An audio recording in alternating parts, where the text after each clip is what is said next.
Knjiga Kako so bila zgrajena nova čudesa sveta je na prvi pogled sila preprosta, a ponuja zelo izbran nabor informacij. Naprimer, da so Maji radi igrali igro z žogo imenovano Pok-a-tok in da je gibanje žoge simboliziralo gibanje sonca in lune na nebu. Še bolj vroče zanimivosti bosta z nami podelila Nik in Maruša. Nik, živijo. Katera informacija v tej knjigi? Vemo, da si igralca prve klase, zmagovalec lanskoletne sezone Malih sivih celic, se je tebi zdela vredna tvojega branja. Ja, k branju me je zelo pritegnilo to, da sem lahko izvedel, kako so gradili te stavbe s pomočjo kakšnih tako imenovanih strojev, čeprav še jih takrat ni bilo, in kako so te zgradbe izgledale včasih. A se te vsebine tudi na tak način, ko so predstavljene v tej knjigi, učite v šoli? Ne, v šoli samo omenimo njihovo vrsto arhitekture, ne pa izvemo, iz katerega materiala so zgrajene, s pomočjo katerih živali oziroma predhodnikih teh strojev, ki jih imamo danes, in pa ne izvemo, kako so te zgradbe izgledale v preteklosti. Ja, mene vedno znova navduši, kako so v preteklosti ljudje morali biti spretni, da so brez sodobne tehnologije, brez računalnikov gradili tako mogočne stavbe. Ja, že ko so gradili Kolosej v Rimu, so že v bistvu imeli kot nek stroj, saj so uporabljali škripce.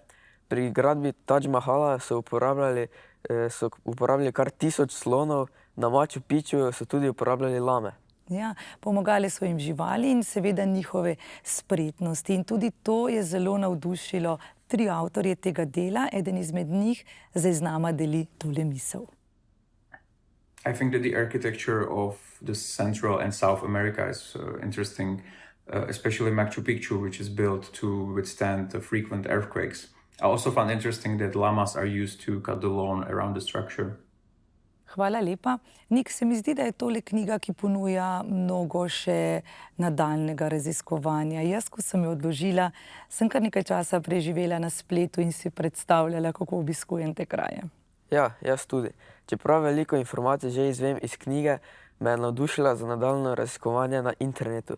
Seveda pa teh podatkov na internetu ne bi izvedel, če ne bi prebral te knjige. Ja, internet in knjige so prava zakladnica informacij. Poglejmo, kako pozorno pa ste jih zbirali med temle pogovorom.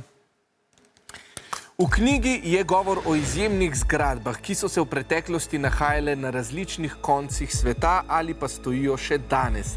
Kaj je avtorja navdušilo ob primerjavi arhitekture nekoč in danes? A. Uporaba živali za dela, ki jih danes opravljajo stroji. B. Protipotresna gradnja brez uporabe mehanizacije.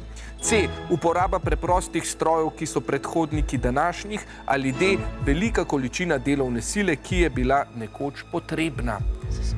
Kaj je torej najbolj navdušilo avtorja knjige?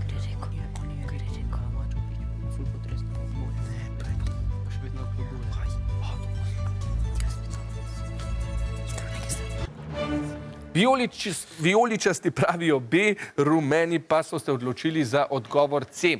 Avtorja dela navduši dejstvo, da so že nekoč pri gradnji upoštevali lokalne značilnosti, naprimer potresno ogroženost, in pravilen odgovor je res B. Ja.